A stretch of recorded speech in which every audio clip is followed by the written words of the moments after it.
Hey, good to see you. I'm glad you're here because today we are going to perform a deep forensic analysis of verbal courtship. Specifically, we are going to decode the indirect, often confusing language women use when the desired outcome is physical intimacy. If you have ever been in a situation where you looked back 2 days later and realized, wait a minute, she was practically begging me to make a move, then this discussion is for you. You need to understand the operating system behind the words. You have to realize that in almost 99% of cases, a woman will never explicitly ask to sleep with you. It's not how the social dynamic is wired. Evolutionarily and socially, the risks for her are simply too high. If a man approaches a woman and gets rejected, he takes a blow to his ego. But if a woman puts herself out there sexually and gets rejected, it is a social catastrophe. She risks being labeled, shamed, or feeling unsafe. So instead of direct language, she operates on a frequency we call plausible deniability. She speaks in code. This system is brilliant because it protects her reputation while simultaneously testing your social intelligence. She wants to know if you are perceptive enough to get it without her having to spell it out. Essentially, she will not ask for intimacy. She will simply remove the obstacles preventing it. She creates a vacuum in the conversation and the environment, and then she waits to see if you have the confidence to fill that space.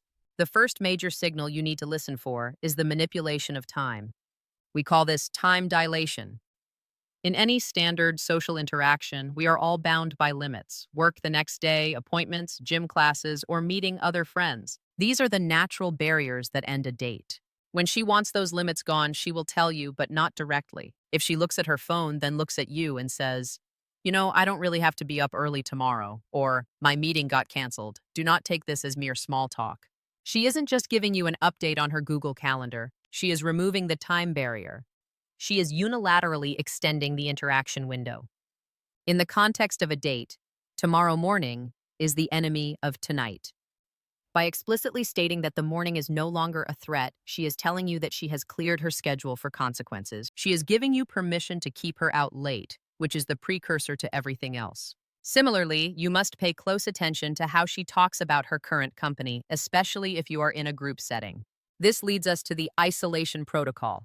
Women typically travel in packs. This is a hardwired safety mechanism. The herd protects her. So when a woman voluntarily separates herself from the herd, or even disparages the herd, it is a massive signal of interest. Listen for phrases like, "My friends are so boring tonight. I'm not really vibing with this group," or the holy grail of signals, "My friends just left." If she tells you her friends left and she stayed, she is effectively burning her safety net. She is signaling that she prefers your company to her protection. She is making herself vulnerable to you. The subtext here is screaming, "You are now my primary protection and my primary entertainment." If you reply with, "Oh, that's too bad, maybe you should call them," you have just failed the IQ test. The correct move is to absorb that responsibility and lead the interaction. Once the time is cleared, look for her to clear the location. A woman who wants intimacy knows it cannot happen in a high-pressure, loud public environment. She needs to move you to what we call a zero judgment zone.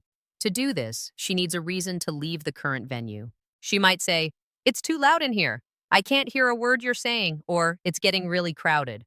Now, 90% of men make the fatal mistake of just shouting louder or leaning in closer to talk. That is a failure. She isn't complaining about decibels, she is inviting a venue change. This is a comfort test.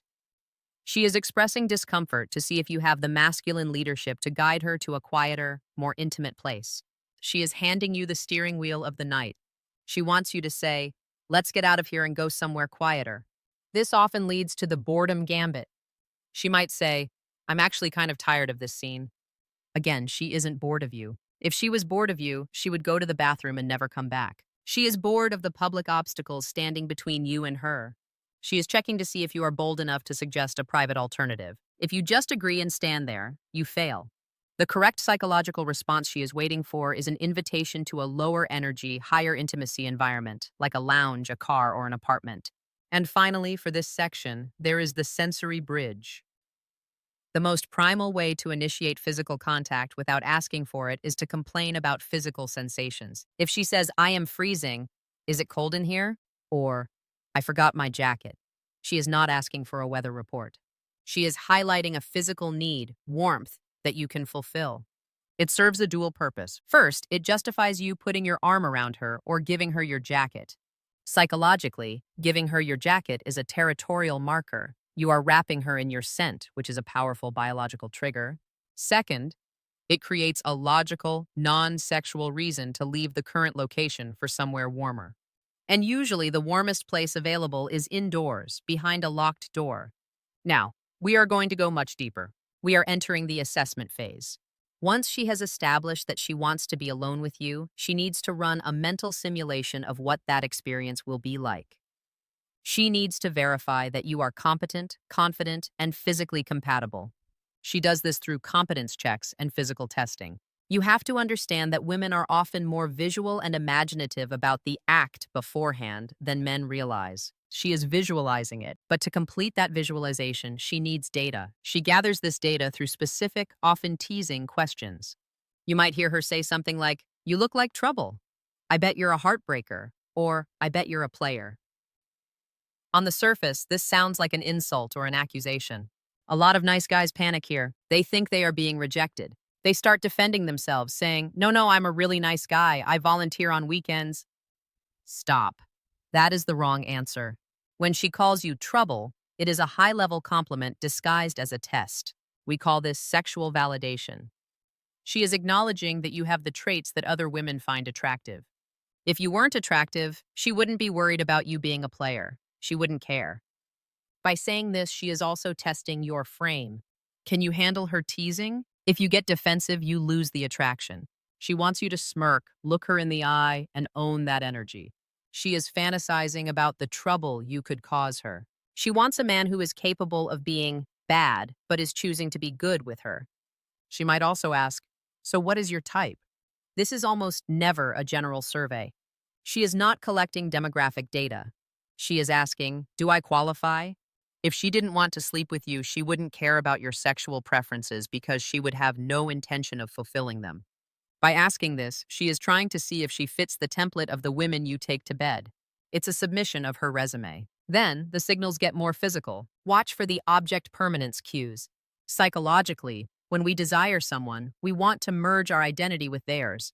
This manifests in wanting to touch or possess their items. She might say, "Let me see your hands," or she might put her hand up to yours to compare sizes. This is a physical bridge. It is a socially acceptable way to initiate skin-to-skin contact, but look at the subtext.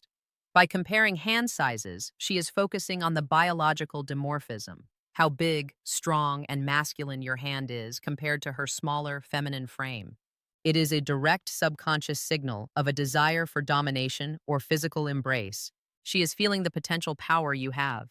Similarly, watch for the indirect intimacy cues involving food or drink. If she says, "That drink looks good, can I try it?" she is doing something very intimate. Sharing a drink involves touching her lips to the exact spot where your lips just were. It is a microbial exchange that mimics kissing. If she was repulsed by you, or even just neutral, the idea of sharing your saliva would be gross. If she initiates it, she is breaking the physical barrier. She is inviting your biology into hers. She may also use scent as a proximity trap. If she leans in and says, "I love your cologne, what is it?" Or, "You smell really good," pay attention to the body language. To smell you, she has to enter your intimate zone. That is the space within 18 inches of your face. To identify the scent, she often has to lean into your neck, which is a primary erogenous zone. She is using the sense of smell as an excuse to bury her face in your neck and imprint on you. Sometimes she will even pace the future with hypothetical questions. She might ask, "What would you do if I kissed you right now?" Or, "What would you do if we were alone?" This is a safety net for her ego. She is asking a hypothetical question to gauge your reaction without the risk of actual rejection. If you react badly or awkwardly, she can laugh it off and say, "I was just joking, you're so serious." But if you react with desire, she knows the door is open. She is practically handing you the script for the next 30 minutes. And finally, in this phase, she will conduct a resource audit. She needs to know if the logistics of sleeping with you are actually possible. It's simple math. If she asks, "Who do you live with?" or "Do you have roommates?" she is calculating privacy. Roommates, parents, or siblings equal obstacles. Living alone equals opportunity. If she asks where your car is parked, she is mentally mapping the exit strategy. She wants to know the friction cost, how many steps, how many minutes, and how much effort is between sitting here and being alone with you. Now we reach the end game. This is the final stretch. The signals here change from testing to closing. We are analyzing the cues used when the night is winding down, the logistics are solved, and the tension is at its peak.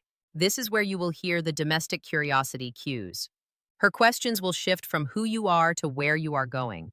If she says, "I've never seen that movie, we should watch it sometime, Shad," and she says it late at night, or while you are sitting in a car, sometime means now.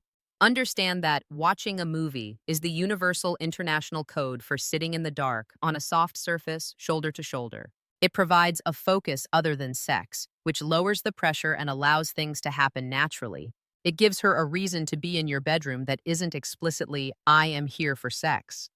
If you are standing outside a bar, a club, or a party after it closes and she says, "I'm hungry, I'm starving," or "I need some water," pay close attention. This is a resource need. She is expressing a biological need that cannot be fulfilled on the street. She is inviting you to offer a solution. The solution is your kitchen. She knows you have water. She knows you have food. She is waiting for the invite. She doesn't want a bottle of water. She wants an extension of the night in a private setting. This is often where you hear the plausible excuse. She might say, "I want to see your dog. I want to see that guitar you talked about," or "I want to see your view." Let's be brutally clear. She does not care about your dog. She cares about getting through your front door. The pet, the instrument, or the view is simply the ticket to entry. It allows her to tell herself and her friends, "I just went over to play with his puppy," preserving her plausible deniability. It allows her to maintain the narrative that she is a good girl who just loves animals rather than a woman seeking intimacy. However, right before intimacy happens, you must be prepared for the anti-slut defense, or ASD. This is the most critical psychological concept to understand to ensure you don't fumble at the 1 yard line. Often, right before things escalate, maybe you are kissing or maybe you are walking toward the bedroom, a woman will say something that sounds like a rejection. She might say, "I don't usually do this. We shouldn't be doing this." Or even, "I'm not going home with you," while she is literally walking toward your car. You have to look at her actions, not just her words. If she is kissing you back but saying "we shouldn't," she is experiencing a conflict between her desire and her social conditioning. She is verbally establishing a boundary so that if she crosses it later, she can attribute it to uncontrollable passion or the heat of the moment rather than premeditation. She needs to verbalize that she is not that kind of girl to protect her self-image. Do not argue with her using logic. Do not say, "But you said you wanted to come over." That kills the mood. Instead, agree with her. Validate her. Say, "Of course not, we are just hanging out," or "I know, let's just sit and talk." This validates her good girl image, lowers the pressure, and allows the physical escalation to continue naturally. Finally, if you have been too slow on the uptake, if you have missed the time dilation, the isolation, and the physical bridges, she might break character completely. This is the Hail Mary. If she asks, "So, are you going to make a move?" or tells you sarcastically, "You're so respectful," take that as a massive warning shot. "You're so respectful" in this context is not a compliment. It is code for "you are moving too slow, you are acting timid, and I am losing interest." She is frustrated. And if she explicitly asks if you are going to make a move, she has dropped all deniability because you failed to pick up the previous 20 hints. That is your absolute last chance before you are placed in the friend zone permanently. Women communicate desire through the removal of obstacles and the creation of opportunities. It is your job to recognize the code, lead the interaction, and walk through the doors she opens. Keep your eyes open, trust your gut, and good luck out there. Thanks for watching.